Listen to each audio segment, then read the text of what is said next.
예, 이제 여러분들은 정말 네트워크 마케팅의 새로운 역사를 써나가는 애터미라는 회사를 만나셨고, 그 애터미의 지금 진면목을 하나씩 소개받고 계십니다. 저희 애터미가 역사를 새로 쓰겠다고 하는 것은 지금까지 50년, 더 길게는 약 70년의 네트워크 마케팅 역사가 뭔가 잘못된 부분들이 있다 하는 겁니다. 그 역사가 잘못됐기 때문에 지금 사회적인 인식이 좋지 않다 하는 거예요. 그래서 이 네트워크 업계를 욕하고 다단계 업계를 욕하고 있는 그 사람들을 원망할 것이 아니고, 정말 우리가 새롭게 해나가야 된다 하는 겁니다. 그래서 애터미라는 회사는 기존의 네트워크 마케팅 회사들, 그것이 합법적이든 불법적이든 그런 회사들하고 경쟁하지 않겠다. 그런 회사들하고 경쟁하는 것만 가지고는 의미가 없다. 그래서 저희는 정말 일반 사람들이 수당 안 받아도 그냥 필요한 물건 사러 가는 할인 매장이나 TV 홈쇼핑이나 인터넷 쇼핑몰하고 정말 품질과 가격 면에서 당당하게 경쟁을 해서 정말 우리가 더 싸게 파는 그런 업종이 되겠다. 그러면서도 우리가 수당을 덤으로 줘야 그것이 진정으로 덤으로 주는 수당이지, 가격 올려가지고 그걸 가지고 다시 수당이라고 풀어주고 있으면은 그게 무슨 의미가 있겠느냐 하는 거예요. 그래서 누군가를 희생시켜 가면서 이렇게 하고 있는 그런 돈을 버는 것, 그런 것은 의미가 없다 하는 거예요. 그렇기 때문에 아직 사회적 인식이 썩 좋아지지 않고 있는데, 애터미가 처음으로 이제 정말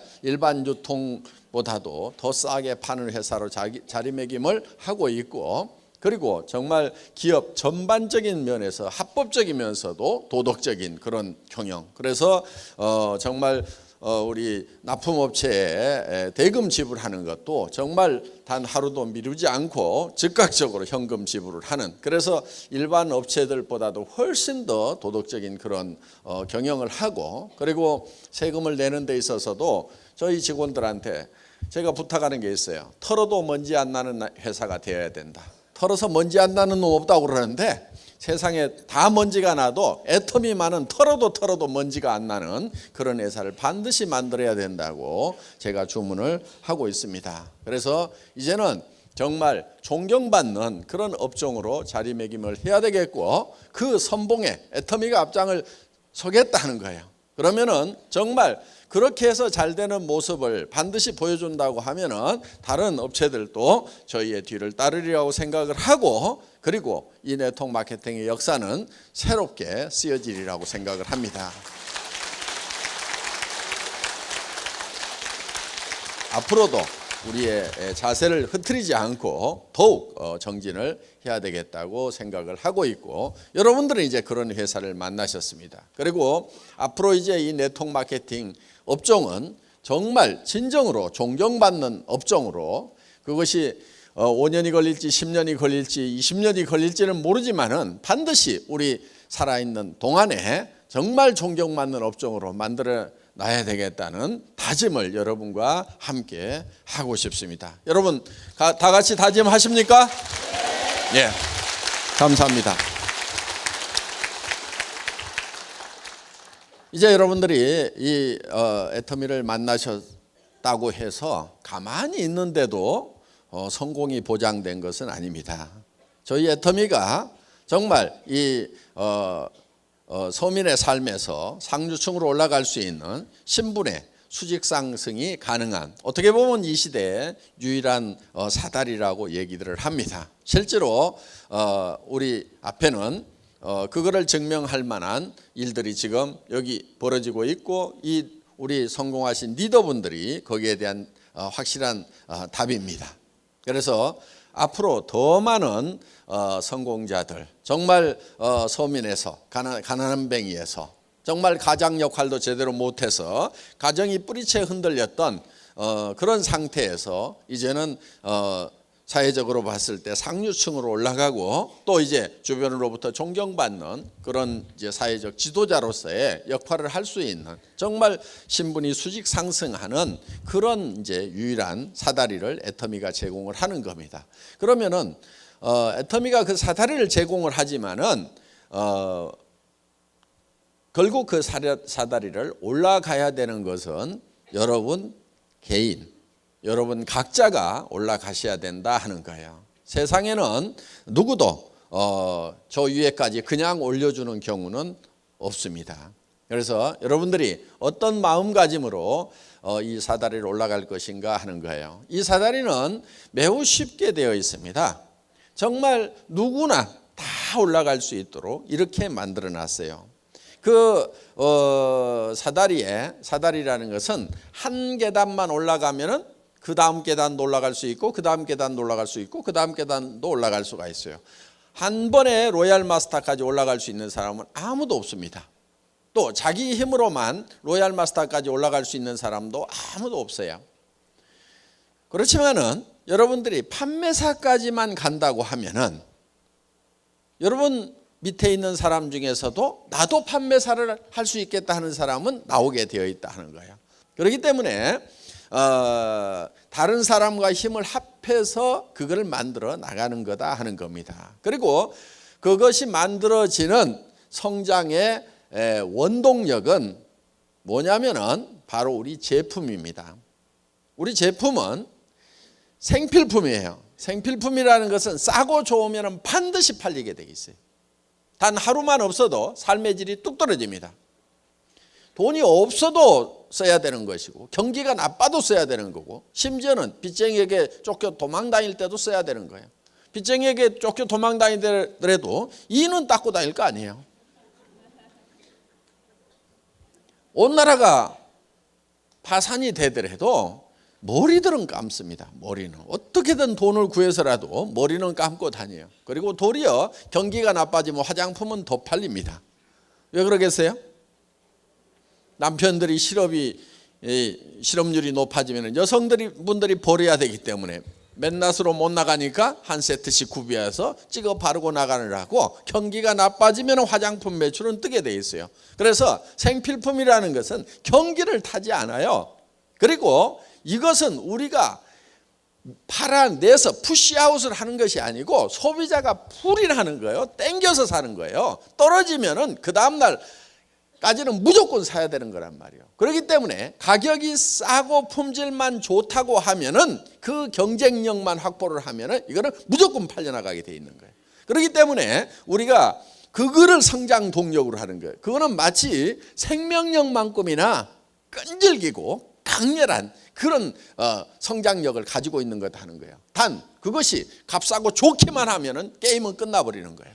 그래서 여러분들이 이 회사가 정말 세계적인 회사가 될 거다, 잘 될 거다, 안 될 거다 하는 것을 뭘 가지고 판단하냐면은 정말 세계적인 상품하고 비교했을 때 정말 싸고 좋기만 하냐, 그것만 딱 비교해 보면은 거기서 답 다 얻을 수 있어요. 세계 최대 회사가 될 수가 있어요.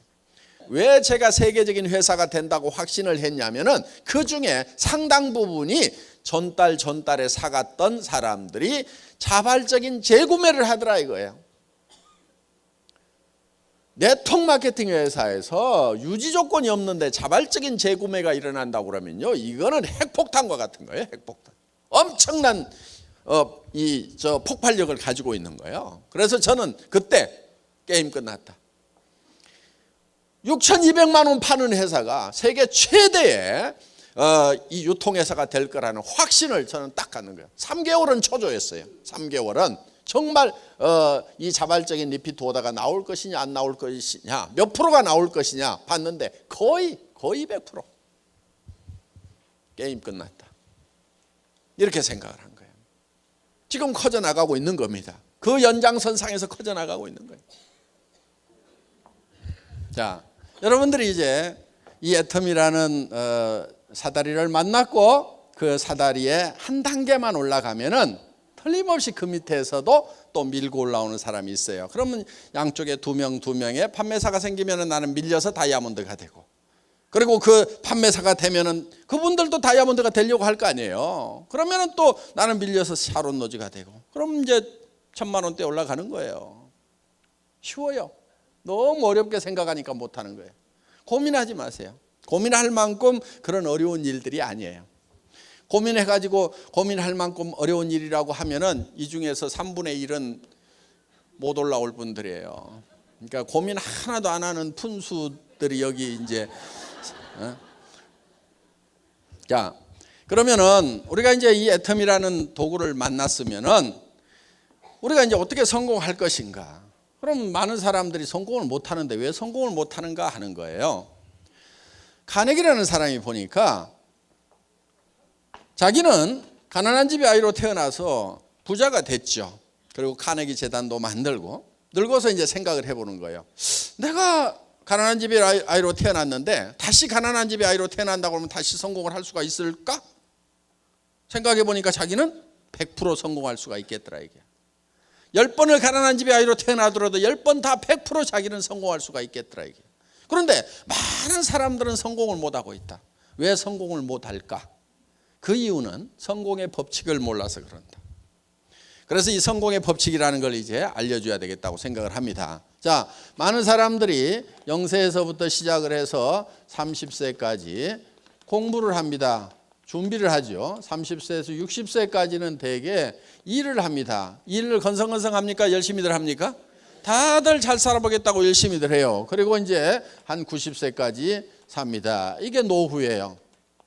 그런데 30년이나 준비를 하고 30년이나 일을 했는데 결과를 보니까 1%만 성공자가 됐더라. 즉 부자가 됐더라 하는 거예요. 4%의 사람은 겨우 경제 문제를 해결을 했더라. 그러니까 다른 사람한테 손 벌리고 살지는 않을 정도는 됐다. 부자는 아니지만은. 그리고 15%의 사람은 타계를 했더라.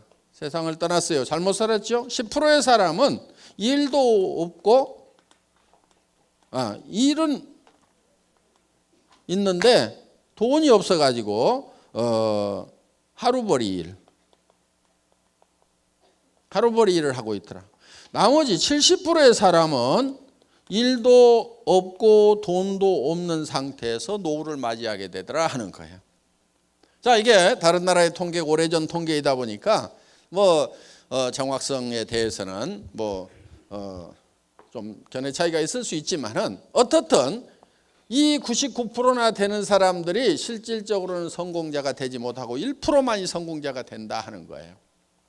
우리가 주변에서 봐도 그런 느낌은 대략적으로 드실 겁니다. 그러면은 이 1%의 사람들은 어떻게 해서 성공을 했고 왜 이렇게 많은 사람들이 실패자가 되는가 하는 거예요. 그래서 카네기라는 사람이 보니까 이거는 성공의 법칙을 몰라서 그렇다. 성공의 법칙만 안다고 하면은 100명이면 100명이 다 성공자가 될 수가 있는데 정말 이 성공의 법칙이라는 걸 몰라서 그렇다. 이 성공의 법칙이라는 걸 알려줘야 되겠다. 그래서 이 성공의 법칙이라는 것을 정리를 하게 되는데 그런데 이 성공의 법칙이라는 것은 누가 아무렇게나 만든다고 해서 법칙이 되는 것이 아니다 하는 거예요. 그래서 이거를 스티븐 코비는 정북향의 원리다 이렇게 표현을 했습니다. 그러니까 북쪽이라는 것은 정해져 있다. 그러니까 성공의 법칙이라는 것도 정해져 있다 이거예요. 자, 손가락 한번 들어보세요. 손가락. 여기 속리산 들어오느라고 지금 동서남북이 헷갈리실 거예요. 북쪽이 어딘지 한번 가르쳐 보세요. 북쪽이 어디예요? 북쪽이. 중구난방입니다. 자, 이쪽이 북쪽이라고 하는 사람이 제일 많은 것 같아요. 그럼 지금부터 여기를 다수결의 원칙에 의해서 북쪽이라고 정하겠습니다. 그럼 여기가 북쪽이 됩니까? 확신할 수가 없어요. 뭘 갖다 대봐야 되죠? 나침판을 갖다 대봐야 되는 거예요. 그런데 나침판을 대보기 전에도 북쪽은 이미 정해져 있는 거예요. 우리가 나침판을 대보면 북쪽이 어디라는 걸 확인한다 이거예요. 그러니까 성공의 법칙이라는 것도 정해져 있어요. 그대로 따라서 하면은 성공하는 거고 그대로 따라서 하지 않으면 실패자가 된다 하는 겁니다. 이거는 누가 아무렇게나 만드는 것이 아니고 마치 자연 법칙과 같이 이미 정해져 있는 거다. 자연 법칙도 정해져 있죠. 해는 동쪽에서 떠서 서쪽으로 지고 물은 높은 곳에서 낮은 곳으로 흐르고 한반도에는 사시사철 봄, 여름, 가을, 겨울이라는 사계절이 있다 이거예요. 그래서 봄이 지나면 여름이 반드시 오게 되어 있다 하는 겁니다. 이게 자연 법칙이에요. 그래서 이 법칙을 어겨가면서 예를 들면 농사를 짓는다든가 이렇게 해가지고는 절대로 성공할 수가 없다. 그래서 이런 것을 농장의 법칙이라고도 얘기를 합니다. 농장의 법칙. 자, 농장의 법칙이라고 하는 것은 반드시 자연 법칙에 맞춰가지고 농사를 지어야만 되는 거다 하는 거예요. 자, 우리는 이 농장의 법칙이라는 거, 농사 짓는 거는 우리가 다 잘 알기 때문에 농부가 어떻게 해서 농사를 짓는지를 가지고 이 성공의 법칙이라는 걸 한번 정리를 해보자 하는 겁니다. 농부가 맨 먼저 하는 것이 무엇이죠? 밭 갈아요? 밭을 사야 갈죠. 그럼 또 돈이 있어야 밭을 사죠. 그렇죠? 예. 그러니까 사실은 이것저것 얘기를 하지만은 실질적으로 농부가 맨 먼저 하는 것은 무엇을 얼마만큼 거둘 것인가를 맨 먼저 결정을 해요. 고구마를 거두려면 밭을 사야 되지만은 쌀을 거두려면 논을 사야 되는 거예요. 그렇기 때문에 무엇을 거둘 것인가가 먼저 머릿속에 들어온 다음에 그 다음에 밭이든 논이든 땅콩을 거두려면은 모래밭을 사야 되는 거예요. 그러니까 무엇을 거둘 건지에 따라 가지고 그 다음 모든 것들이 결정이 되게 돼 있다는 거예요. 그래서 농부의 머릿속에 맨 먼저 들어오는 것이 무엇을, 첫 번째, 두 번째, 얼마만큼 거둘 것인가. 자, 우리가 농사를 지을 때는 거두는 것부터 하지 않고 실제로는 심는 것부터 하는데 맨 먼저 하는 것이 거둘 것인가를 먼저 결정한다 하는 거예요. 자, 그러면은 우리가 인생 농사를 지을 때 결국은 어떤 모습으로 거둘 것인가 하는 것이, 내 인생의 마지막 모습이 어떤 것이 될 것인가 하는 것이 내 머릿속에 먼저 들어와야 된다 하는 거예요. 자, 그러면은 이 농부의 머릿속에 무엇을 얼마만큼 거둘 것인가 하는 것이 들어와야만이 거기에 따라 가지고 어떤 의사결정을 하는 거예요. 이런 것을 보통 MBO 뭐 이렇게 부릅니다. Management by Objectives. 그래서 Objectives, 목표라는 것을 가지고 매니징을 한다, 의사결정을 한다, 이런 뜻이에요. 그러니까 최종적으로 거둘 것을 가지고 의사결정을 해요. 자, 쌀 10가마를 거둬야 되겠다고 쌀 10가마, 쌀 10가마. 그러니까 무엇을 얼마만큼이 먼저 머릿속에 들어왔어. 그러면 그 쌀 10가마에 의해 가지고 논이 몇 평, 모짜리는 몇 평, 벽시는 몇 말, 농기구는 뭐, 인부는 얼마, 농자금은 얼마, 이런 것들이 전부 쌀 10가마라는 것이 먼저 결정되고 나서 나머지가 쪼록 결정이 돼요. 만약에 땅콩 2가마가 머릿속에 들어왔다고 하면은 논을 사면 안 되는 거예요. 뭘 사야 돼요? 모래밭을 사야 되는 거고, 거기에 심는 농기구도 다 달라져야 되는 거고, 벽시를 준비하는 것이 아니고 땅콩을 갖다 심어야 땅콩이 나오게 돼 있다는 거예요. 그러니까 무엇을 거둘 것인가가 먼저 들어오게 되어 있다. 오브젝티브스가 먼저 들어오고 나서 이 오브젝티브스를 가지고 목표에 의한 매니징을 하고 있다 하는 거예요. 이것이 인생에는 잘 적용이 안 되고 있는데 기업이나 국가에는 아주 주도 면밀하게 이게 적용이 되고 있어요. 현재 잘 활용이 되고 있어요. 그런데 인생 살아가는데 개인 인생에는 이게 이 법칙이 지금 들어와 있지 않는 거예요. 그래서 우리가 무엇을 얼마만큼 거둘 것인가를, 예를 들면 쌀 10가마를 내가 농부가 봄에 머릿속에 집어넣으면은 그 쌀 10가마를 가지고 논 사이즈라든가 농기구라든가 언제 심을 건지 그 다음에 어떻게 가꿀 것인지가 다 결정이 된 다음에 가을이 되면은 농부의 머릿속에 있던 쌀 10가마가 어디로 들어와요? 창고로, 곡간으로 들어오는 거예요. 그러니까 모든 농부의 곡간에 들어가는 곡식은 반드시 먼저 농부의 머릿속에 있던 것이 들어가게 돼 있다 이거예요. 그러니까 농사를 지으면은 물론 뭐 천재지변에 의해서 1%, 2% 뭐 농사 망치는 경우도 있지만은 95%, 97%다 농사 목표한 거 거두잖아요.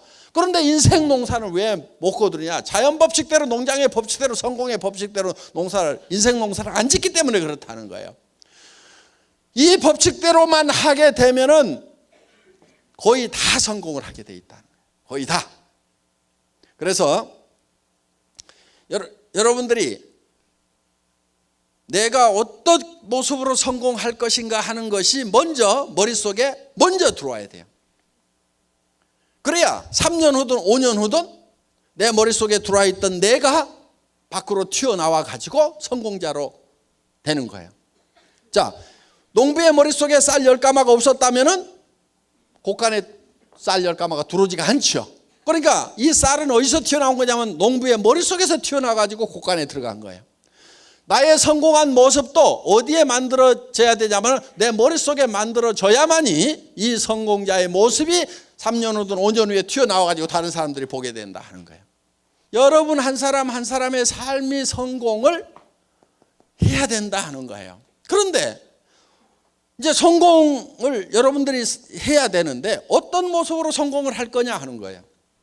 어떤 모습으로. 어떻게 하면 성공하는 거예요? 여러분들 성공해야 될 거잖아요. 그렇죠? 예, 뭐 아무 생각 없는 것 같아요, 제가. 무슨. 자, 성공을 해야 돼. 어떤 모습으로 성공을 할 거냐? 어떻게 성공할 것인가 생각을 했더니 상당히 복잡해. 그 복잡한 이유가 있어요. 사람이 좀 복잡하게 만들어졌어. 사람은요, 뭐가 있냐면은 육이라는 게 있어요. 육. 요 육 있죠, 육. 예. 그 다음에 영이라는 게 있어요. 영, 스피릿. 그 다음에 혼이라는 게 있어요. 소울. 그 다음에 주변 환경. 이렇게 둘러싸여 있어요. 그런데 이 각각이 요구하는 바가 달라요. 그래서 복잡한 거예요. 그런데 이 복잡하지만 이거를 다 만족을 시켜야 돼. 자 이렇게 육이 있어요. 육. 그런데 이 육이 요구하는 바가 있고 우리가 영이 있는데 영에게 필요한 게 있고 혼이 있는데 혼에게 필요한 게 있어요. 자, 육이라는 것은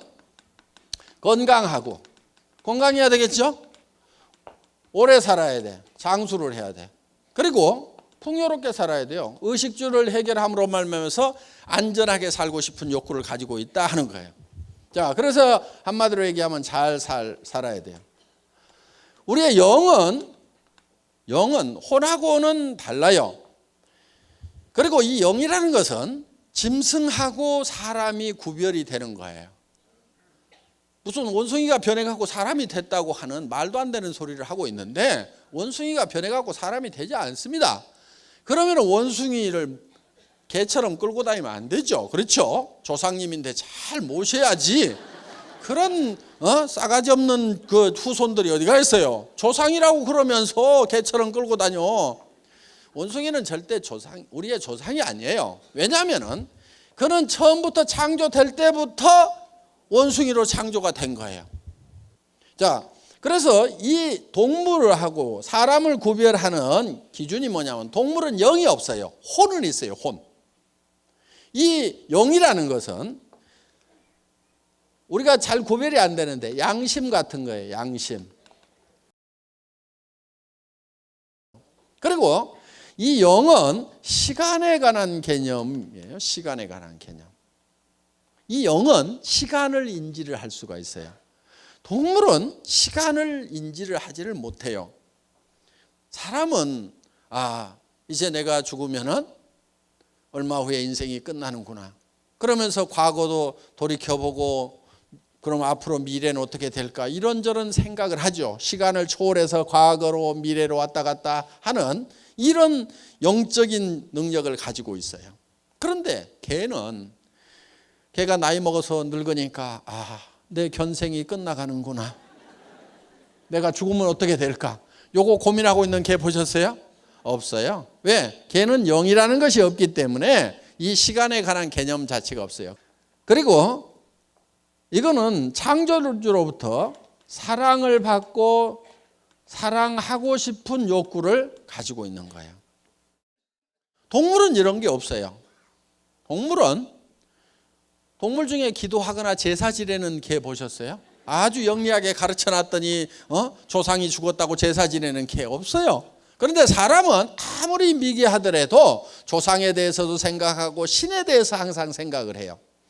그 영적인 능력을 가지고 있어요. 그래서 우리는 창조주로부터 사랑을 받고 창조주를 사랑하는 데서 진정한 만족을 얻을 수가 있다 하는 거예요. 자, 그리고 이 혼이라는 것은 동물도 가지고 있어요. 자, 감정이 여기에 해당됩니다. 감정. 희노애락. 걔도 밥 먹을 때 걷어차면 노하시죠? 예. 그 다음에 뭐 주면은 또 꼬리 살랑살랑 흔들고 희락에 빠지시죠? 예.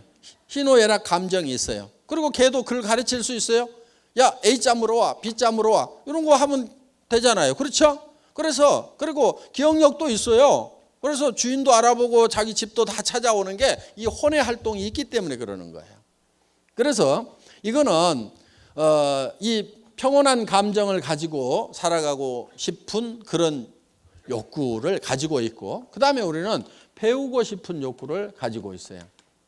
그 다음에 우리는 주변 환경에 대해서 공헌하고 싶은 욕구를 우리는 가지고 있어요. 왜 우리는 주변 환경에 대해서 공헌하고 싶은 욕구를 가지고 있냐면은 이 자연 환경과 사회적 환경에 대해서 우리는 반드시 이로움을 끼치고 어떤 좋은 영향을 미치고 싶은 그런 욕구를 가지고 있다 하는 거예요. 그런데 남을 위해서나 또 이런 어떤 환경을 위해서 아무런 이로운 일을 하지 않고 죽게 되면은 죽을 때 나는 참 쓸모없는 사람이었구나.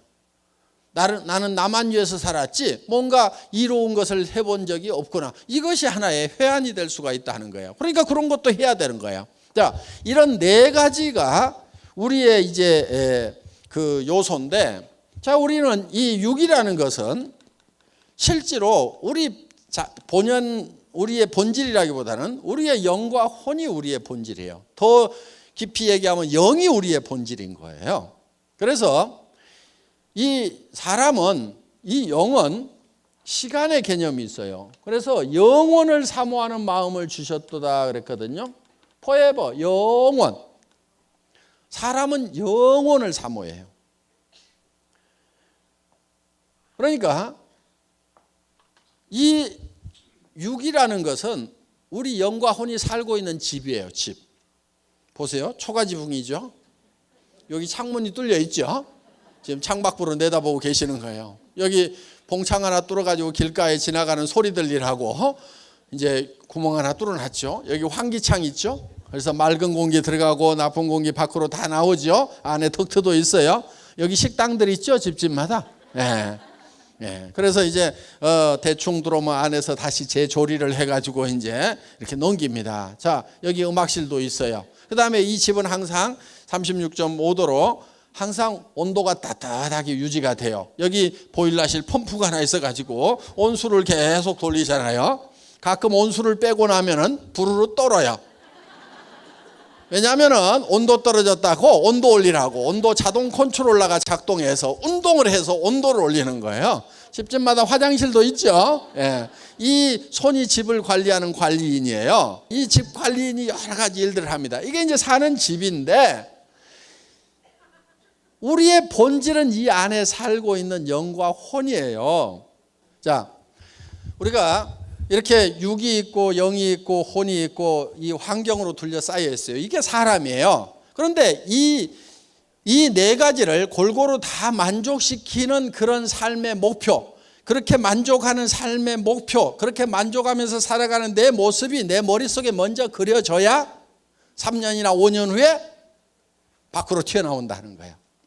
우리 사원 두 번째가 생각을 경영한다 하는 게 있죠. 생각을 경영한다. 그 얘기는 우리 머릿속에다가 우리의 성공한 모습을 그려 넣으라 하는 거예요. 비전을 메이킹하라 하는 겁니다. 그래서 이거를 그려 넣으면은 마치 농부의 머릿속에 쌀 10가마가 그려지느냐 땅콩 2가마가 그려지느냐에 따라 가지고 농사를 어떻게 짓는 것이 결정이 되고 가을이 됐을 때 쌀이 들어올 거냐 땅콩이 들어올 거냐가 결정이 되듯이 내 머릿속에 내가 성공한 모습을 어떻게 그릴 거냐 하는 것이 대단히 중요하다 하는 겁니다. 그래서 생각을 경영한다고 하는 것은 바로 내 머릿속에다가 내 삶을 그려내라 하는 거예요. 지금 여러분 머릿속에 3년이나 5년 후에 정말 내가 살고 싶은 삶의 모습이 완벽하게 그려지지 않으면은 그거는 3년 후나 5년 후에도 지금하고 비슷한 삶을 살고 있을 거란 말이에요. 지금 여러분들이 마음에 들지 않는 삶을 사는 이유는요, 딱 한 가지예요. 3년이나 5년 전에 나는 어떤 삶을 살고 싶다 하는 것이 머릿속에 확실하게 그려지지 않았기 때문에 그래서 지금 삶이 마음에 안 드는 거예요. 그래서 우리 머릿속에다가 내가 살고 싶은 삶의 모습을 그려 넣어야 되는 거예요. 그래서 우리는 건강하게 살아야 되겠죠? 그럼 운동을 어떻게 해야 되겠다 이런 거 계획을 다 세워가지고 해야 되는 거예요. 그 다음에 오래 살아야 되겠죠. 풍요롭게 살아야 되겠죠. 그러면 통장에 돈이 얼마가 있어야 되겠다. 집은 어떤 집에 살아야 되겠다. 차는 어떤 차를 타고 다녀야 되겠다. 내가 기분은 어떻게 하고 살아야 되겠다. 이런 것들이 착착착착 나와 있어야 된단 말이에요. 그 다음에 정말 내가 양심을 어기지 않고 정말 영원히 사는 문제에 대해서 정말 진지하게 생각하고, 자, 우리는 이제 공헌하는 삶도 살아야 되겠다 하는 거예요. 그런데 이게 각각 떨어져 있지가 않고요. 사실은 이게 하나로 엉겨 있어요. 그래서 우리는 이 육이라는 게 있는데, 육은 잘 살며, 여기 혼이 있죠.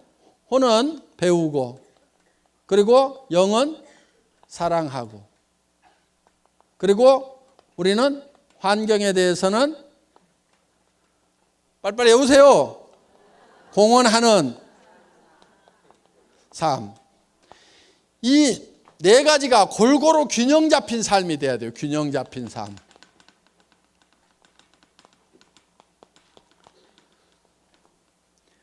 밸런스드 라이프가 돼야 되는데, 이 균형이 깨지게 되면은 최소율의 법칙이 가지고 다 좋은데 건강이 안 좋아. 그러면 그걸로 불행해지는 거예요.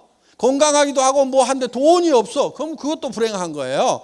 돈도 있고 뭐 또 하는데 순 거짓말만 해갖고 도둑놈같이 돈을 벌었어. 양심을 어기고 벌었어. 그러면 그 인생도 그 수준밖에 안 된다 이거예요. 그렇기 때문에 우리는 이 네 가지가 다 골고루 만족시키는 그런 삶을 살아야 된다는 겁니다. 그런데 이 네 가지가 떨어져 있는 것이 아니고 한데 어우러져 있어요. 그래서 우리가 이걸 각각 띄워놓고 보면 아무것도 아닌 게 돼버려요. 예를 들면 아이고 잘 살면 뭐해 이런 사람들 있잖아요. 근데 우리가 잘 살아야 되는 이유는요, 사랑하는 사람이 있기 때문에 우리가 잘 살아야 되는 거예요. 내가 못 살게 되다 보니까 내 자식도 못 살고 내 마누라도 못 살고 내 남편도 못 살고 내 부모도 자식 걱정하다가 돌아가시게 되고 가난이 대물림 되고 이런 문제가 발생을 한단 말이에요. 그래서 자녀들이 고민 살아가다가 이 세상이라는 벽을 넘기지 못해갖고 자살하는 청소년들이 늘어나고, 자살까지는 안 하더라도 좌절해서 실망하고 힘이 빠져가고 살아가는 이 젊은이들에게 정말 우리가 뭔가를 이 젊은이들에게 힘을 주기 위해서는 우리가 잘 살아야 된단 말이에요. 그렇게 하려면 또 배워야 되겠죠. 그래서 이 잘 살아야 되겠다는 욕구가 약한 사람은요, 그 마음에 사랑이 식어서 그러는 거예요. 사랑이 식어서. 이 애텀이라는 도구, 학력도 필요 없고 미모도 필요 없고 나이도 안 따지고 자본도 필요 없고 경험도 필요 없고 기술도 필요 없고 정말 하겠다는 열망 하나만 가지고 누구나 다 성공하는 이런 사다리가 마련됐음에도 불구하고 그거를 열심히 오르지 않는 사람은 이유는 딱 한 가지예요. 그 마음에 사랑이 없는 거예요. 여러분들이 정말 내가 몸이 부서져도 좋다, 내가 어떤 희생을 치르더라도 정말 내 사랑하는 사람들을 위해서 잘 살 수 있는 길만 있다고 하면 나는 몸이 부서져라고 일을 하겠다고, 그렇게 마음의 준비가 되셨냐 하는 거예요. 그렇게 마음의 준비들이 되셨어요? 목소리들이 좋고. 준비가 되셨어요? 예. 정말 우리는 사랑하는 사람이 있기 때문이라도 잘 살아야 돼요. 제가요, 정말 저희 집사람을 사랑해서 결혼했거든요. 1년을 쫓아다녔어요. 그래서 결혼을 했는데 제가 월급쟁이 17년 하다가 나와가지고 기업을 하나 했어요. 월급쟁이 노후 대책이 안 되더라고. 그래가지고 인터넷 백화점을 차렸어요. 그런데 너무 일찍 차렸어. 1999년도에 인터넷 백화점을 차렸어. 한 10만여 종의 상품을 취급하는 종합백화점. 그걸 차린 거예요 그때. 그런데 아줌마 부대 손가락이 안 움직여. 그러다 보니까 한 3년 하다가 이제 쫄딱 망했어요.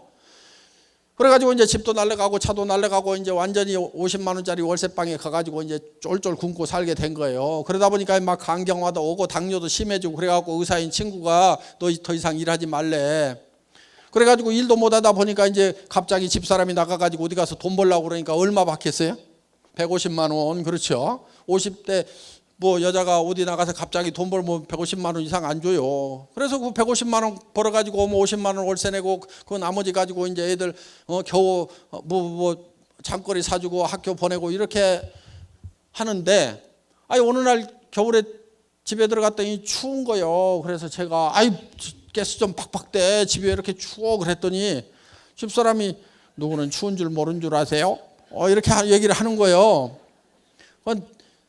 자기도 춥지만은 자기도 떨고 있다 이거야. 당신이 돈 많이 벌어오면 나도 팍팍 뗄 줄 안다 이거요. 그래서 내가 돈 없을 때는 돈 아끼는 거 아니오. 팡팡 쏘. 그랬더니 얼마나 억장이 무너지겠어요. 그러니까 이제 전에 같으면 아무 말도 안 하고 그 말 참 재밌네 그러던 사람이 50만 원짜리 월세방 살면서 팍팍 쏘 돈도 안 벌어다 주고 그러니까 당신이 그렇게 사고를 하니까 우리가 이 모양 요꼴이 됐다고 그러면서 그래가지고 이제 찌그덕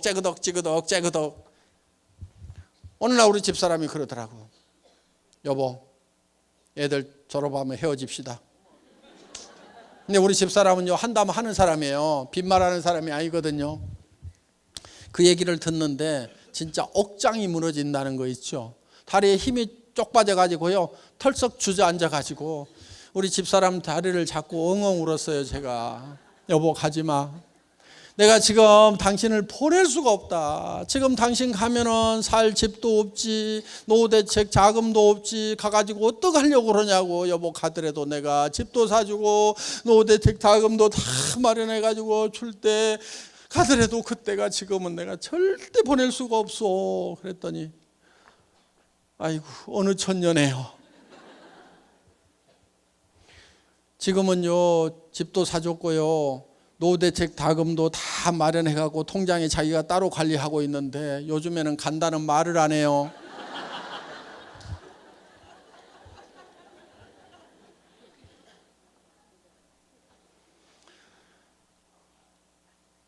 지금은 집에 들어가면요 저희는 거의 붙어 있어요.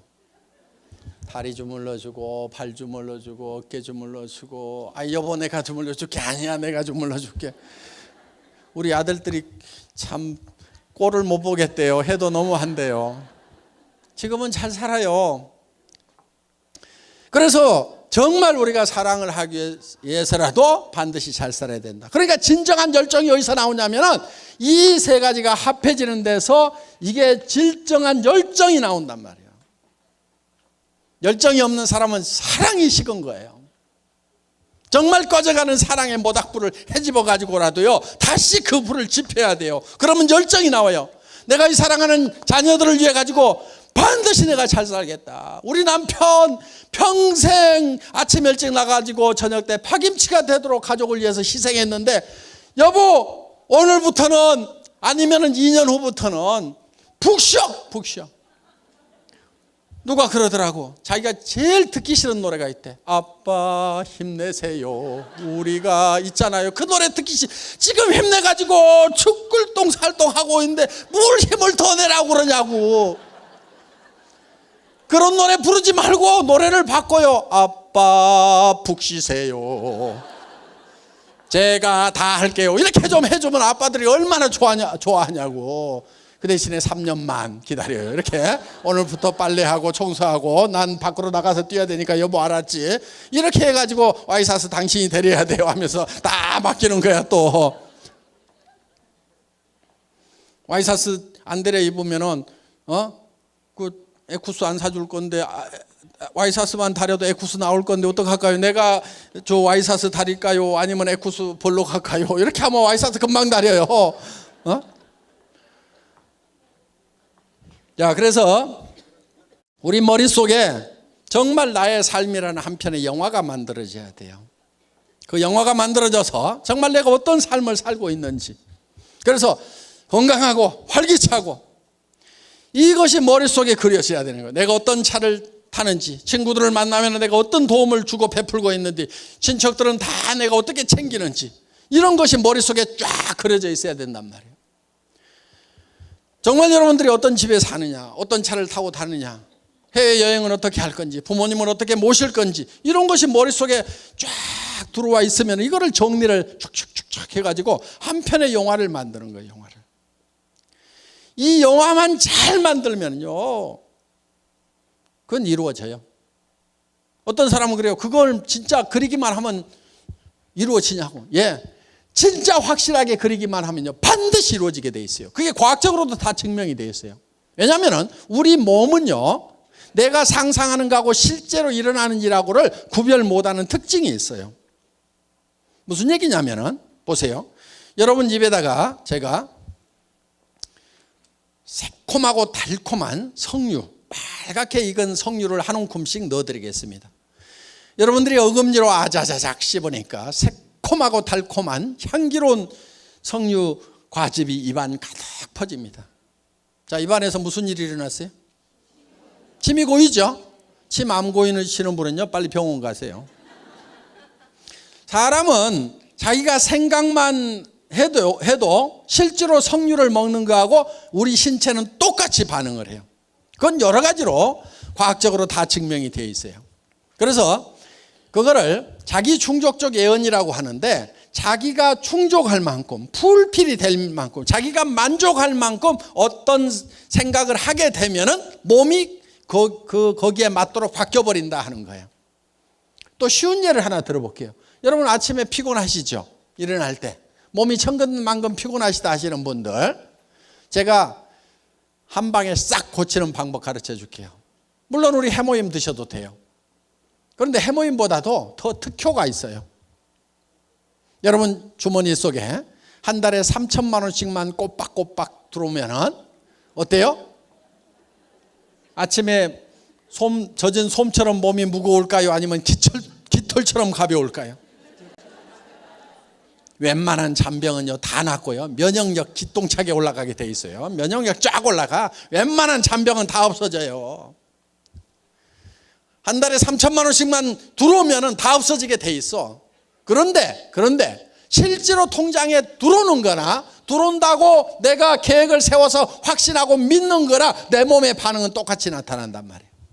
그러니까 다른 사람한테 이 사업을 하자고 권유를 할 때도, 우리 로얄 마스터들 보니까 막 3천만 원 들어온다지 5천만 원 들어온다지, 아이고 나도 그렇게 돈 들어오면 가가지고 막 엄청 힘있게 얘기를 해가지고 이것들 막 싹 끌어와 버릴 것 같은데, 그게 안 된단 말이에요. 그게 되는 방법이 하나 있어요.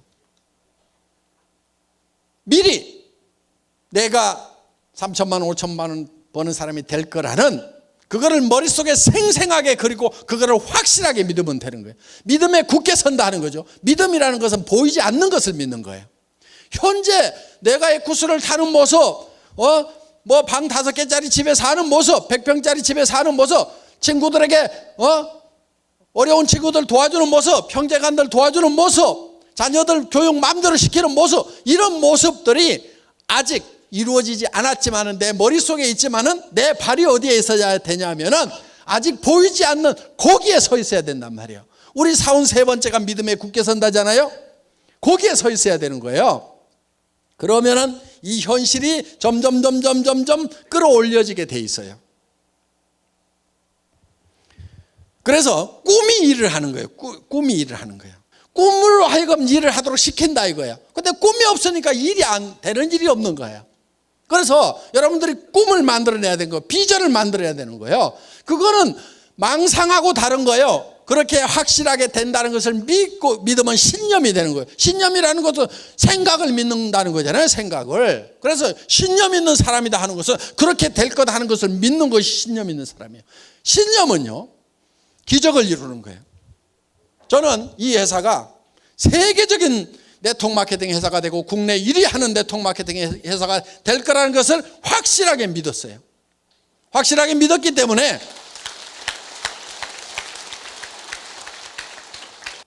박정수 크라운 마스터가 처음에 만났을 때 어디서 만났냐면 오리탕집 하다가 망한 아줌마예요. 그래서 그 오리탕집에 17명이 모여 있는데 거기에서 애터미라는 회사에 첫 세미나가 있었어요. 그 17명을 모아놓고 제가 여기에서 익산에서 제일 큰 아파트에 들어가는 사람이 나올 거다. 익산에서 세금을 제일 많이 내는 사람이 여기서 나올 거다.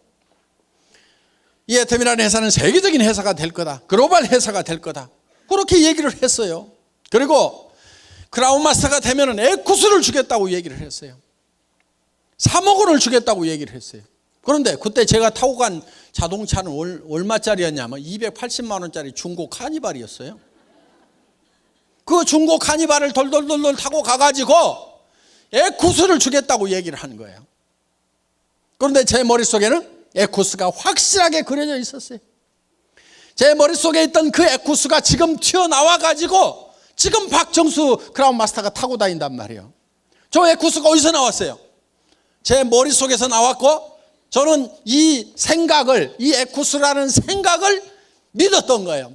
반드시 저렇게 된다는 신념을 가지고 있었던 거예요. 그러니까 저 에쿠스가 어디서 튀어나왔냐면 안 보이는 데서 튀어나왔단 말이에요. 빨간 그림 머릿속에서 튀어나왔고 제 머릿속에 그리는 것을 박정수 로얄 크라운 마스터의 머릿속에다 집어넣으니까 그 에쿠스가 지금 에쿠스 속으로 들어가기 전에 그 에쿠스가 몇 년 전에 박정수 크라운 마스터 머릿속에도 들어온 거예요. 그러니까 이제 에쿠스 타고 다니잖아요.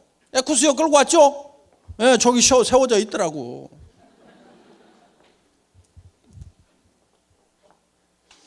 신념은 기적을 이루는 거예요.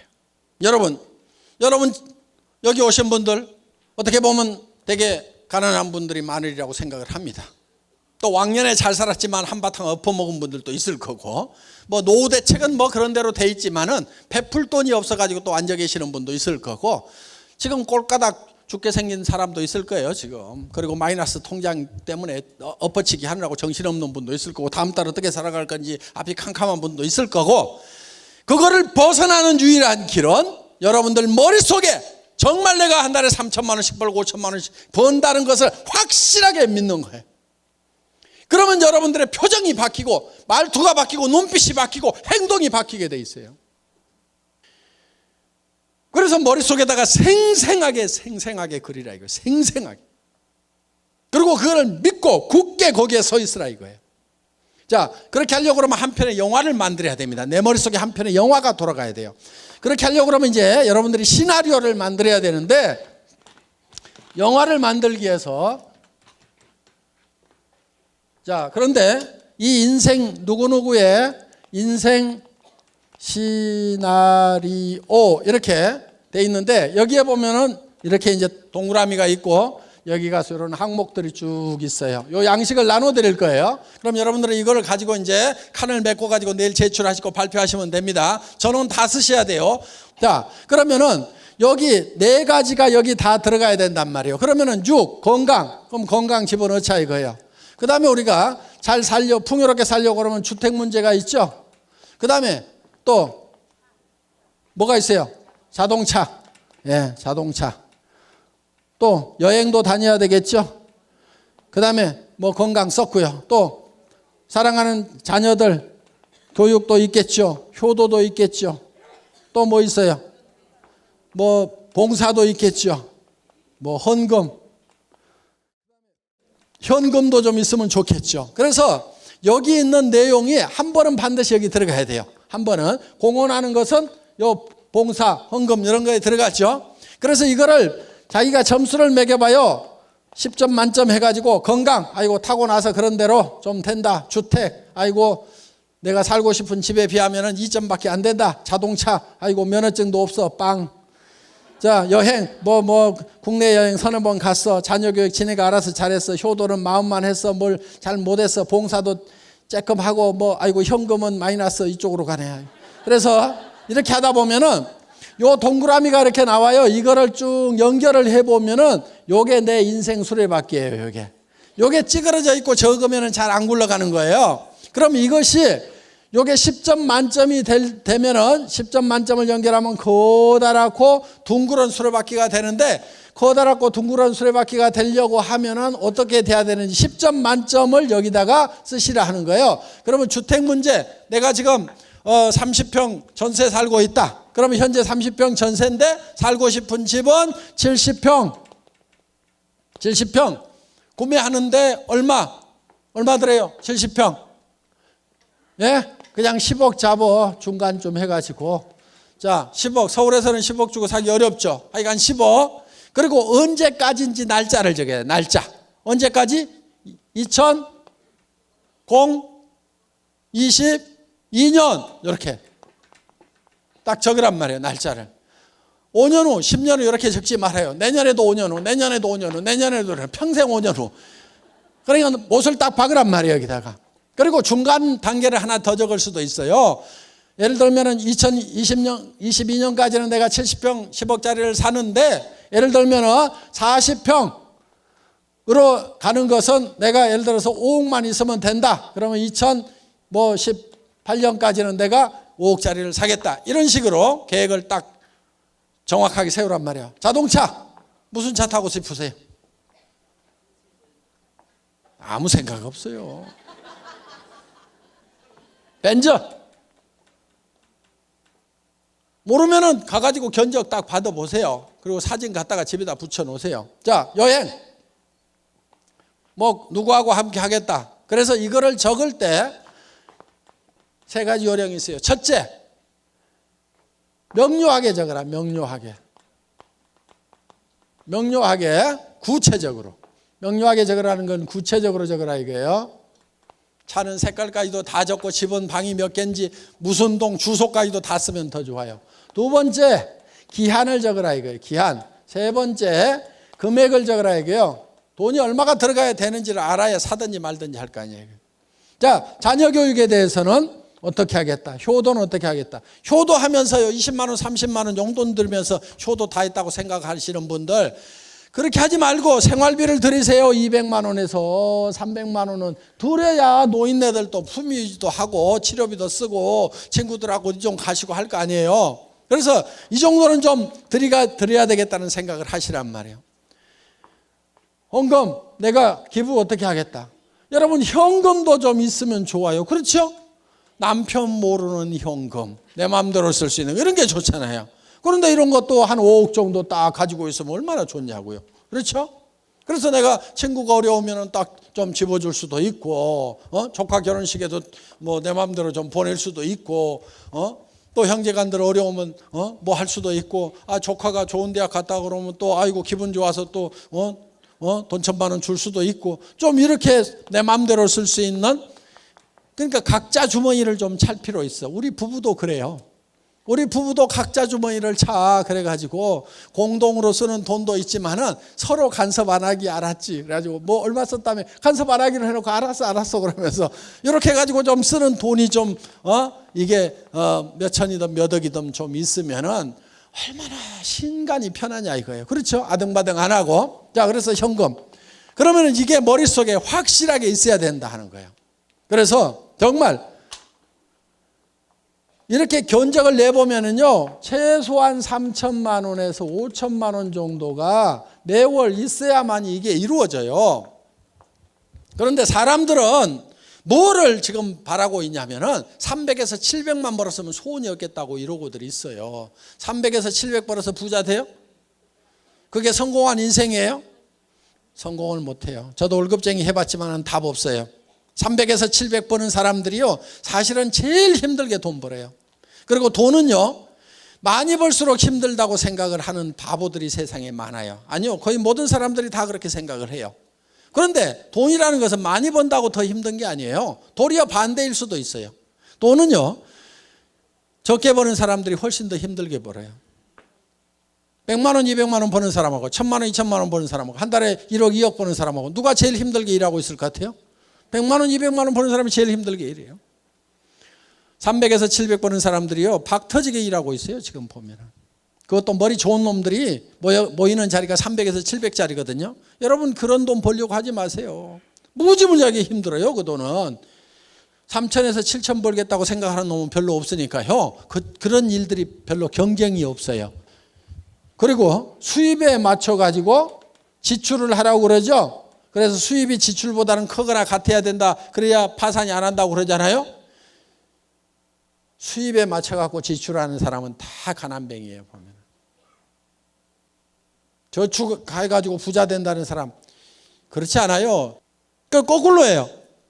수입에 맞춰 갖고 지출을 하지 말고요, 지출을 먼저 정하세요. 이렇게. 그래서 이렇게 견적을 내보니까 나는 3천이 필요하다, 5천이 필요하다. 그러면은 거기에 맞는 일거리를 찾으면 되는 거예요. 여기서는 찾을 필요가 없어요. 애터미가 그런 일거리니까 바로 나오는 거예요. 다른 성공 그 학을 강의하는 데 가면은 먼저 이 지출을 정해놓고 그 다음에 일거리를 찾으라고 얘기를 해요. 여기는 그런 일거리 애터미 자체가 제공을 하기 때문에 여러분들 고생 안 하셔도 되는 겁니다. 그래서 지출에 맞춰가지고 수입을 결정하면 되는 거예요. 그래서 정말 내가 한 달에 3천만 원 버는 사람, 5천만 원을 버는 사람이 되겠다는 거에 대해서, 또 그렇게 살아가는 삶에 대해서 확실하게 믿으면은 내 삶의 자세가 변하는 거예요. 그러면서 그것이 이루어지는 거예요. 이것이 성공의 법칙이에요. 그래서 내가 최종적으로 어떤 사람이 되겠다는 목표를 먼저 정해놓고 그거를 향해서 가는 거예요. 성공한 모든 사람들, 최소한 카네기가 시켜서 나폴레옹 힐이 조사했던 500명의 성공자들은 똑같은 방법이었어요. 그래서 그 사람들은 먼저 머릿속에 성공한 모습이 먼저 그려졌어요. 에디슨이라는 사람이 전구를 발명을 했죠. 그 전구가 세상에 보이기 전에 먼저 에디슨의 머릿속에 전구불이 켜졌어요.